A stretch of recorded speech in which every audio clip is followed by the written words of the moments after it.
you think there's an ideological struggle that Islamic fascists want to take over the world?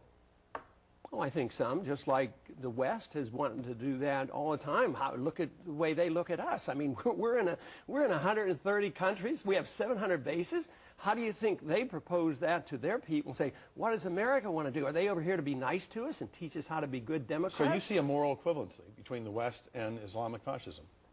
For some people, some radicals on each side, that when we impose our will with force by a few number of people, not the American people, I'm talking the people who have hijacked our foreign policy, the people who took George Bush's foreign policy of a humble foreign policy and turned it into one of nation building, which he complained about. The president himself? The president himself has changed the policy. You know, I mean, I like the program he ran on, and that's what I defend. And, but all of a sudden, and it didn't change after 9/11, it changed at the first meeting of the cabinet, according to Paul O'Neill. He says immediately it was on the table. When were we going to attack Iraq? You mentioned on September 11th, a former aide of yours, Eric De Niro, said this, quote, when September 11th happened, he just completely changed, talking about you. One of the first things he said was not how awful the tragedy was. It was, quote, now we're going to get big government. Was that your reaction? Well, I'm surprised you would quote somebody like that. He's a disgruntled former employee who literally was put out.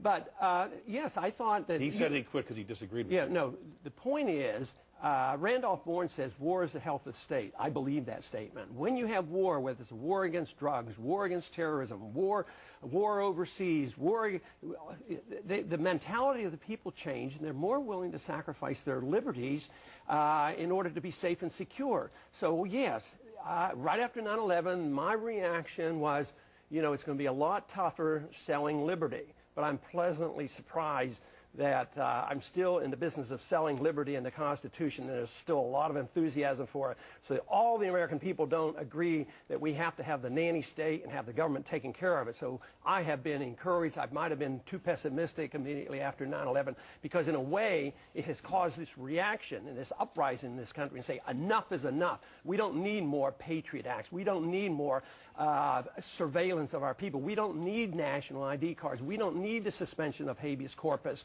What we need is more freedom. So in one way I was pessimistic, but in another way now I'm more encouraged with the reception I'm getting with this message. And we actually go further. You said this, abolish the Federal Bureau of Investigation and the Central Intelligence Agency and dismantle every other agency except the Justice and Defense Departments. And then you went on. If elected president, Paul says he would abolish public schools, welfare, Social Security, and farm subsidies. Okay. You may have picked that up 20 or 30 years ago. It's not part of my platform. Matter of fact, I'm the only one that really has an interim program. Technically, a lot of those functions aren't constitutional. But the point is I'm not against the FBI investigation and doing a proper role, but I'm against the FBI spying on people like Martin Luther King. I'm against the CIA fighting secret wars and overthrowing government and interfering. Would you abolish them? I would not abolish all their functions, but What about public schools? Are you okay, still... but let's go with the CIA. They're involved in torture. I would abolish that, yes, but I wouldn't abolish their right and our requirement to accumulate intelligence for national defense purposes. That's quite different. But if you eliminate the income tax, you take away half the revenues for the federal government. What you're left with is the Defense Department, Social Security, Medicare, and pensions. Everything else is gone. So you have to start making choices if you're going to keep this. All right, we can. The big one is overseas expenditure. You have to develop a transition. You have to start paying down the deficit, balance the budget. But you have to save. I believe the most reasonable place to save is on foreign policy, hundreds of billions of dollars, because it gets us into trouble. It ruins our national. Our defense is poor now. Then the Department of Education, we elect conservatives to get rid of the Department of Education. We used to campaign on that. And what did we do? We doubled the size. I want to reverse that trend. What about public schools? Are you still for No, I'm not. I've never taken the position. Is it in my platform? And it was when you ran for president in 1988. You called for the abolition of public schools. I bet that's a misquote. I do not recall that. I'd like to know where that came from, because I went. And Social Security, you're okay on Social Security now.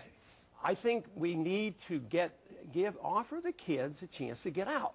But right now, if we don't save the money, We can't take care of the other. For instance, Social Security. I've never voted to spend 1 penny of Social Security money. So I'm the one that has saved it. Now, if I save the money in this military operation overseas, I say take that money, and I say this constantly, don't turn anybody out in the street. The people we have conditioned, yes, technically we shouldn't have them. It would be nice to get rid of them. But I would say take care of the people that are dependent on us. Let them, and the only way you can do that is cut spending. If we don't, they're all going to be out in the street. Because right now, Social Security beneficiaries are getting 2% raises. Their cost of living is going up 10%. A dollar crisis is going to wipe them all out. That's my point. When I looked at your record, you talk about big government and how opposed you are to it. But you seem to have a different attitude about your own congressional district. For example, the Congress decided to send billions of dollars to victims of Hurricane Katrina. Guess how Ron Paul voted? Quote, is bailing out our people that chose to live on the coastline a proper function of the federal government, he asked, and you said no. And yet this, Paul's current district, which includes Galveston and reaches into the Brazoria County, draws a substantial amount of federal flood insurance payments for your own congressional district. This is the Houston Chronicle. Representative Ron Paul has long crusaded against a big central government, but he also represented a congressional district that's consistently among the top in Texas in its reliance on dollars from Washington. In the first 9 months of the federal government's 2006 fiscal year, it received more than $4 billion. And they report, the Wall Street Journal, 65 earmarked targeted projects, $400 million, that you have put into congressional bills for your district, which leads us to the Congressional Quarterly. The earmarked dossier of Dr. No. There isn't much that Dr. Ron Paul thinks the federal government should do. Apparently, though, earmarks for his district are okay. Yes. Paul is the sponsor of no fewer than 10 earmarks in the Water Resources Bill, all benefiting his district. The Gulf Intercoastal Waterway, $32 million. The sunken ship you want to remove from Freeport Harbor. The Bayou Navigation Channel. They talk about $8 million for shrimp fishermen. Why would you load up? You got it completely wrong. I've never voted for an earmark in my life. No, but you put them in the bill. I put them in because I represent people who are asking for some of their money back. But it doesn't cut any spending to vote against the earmark.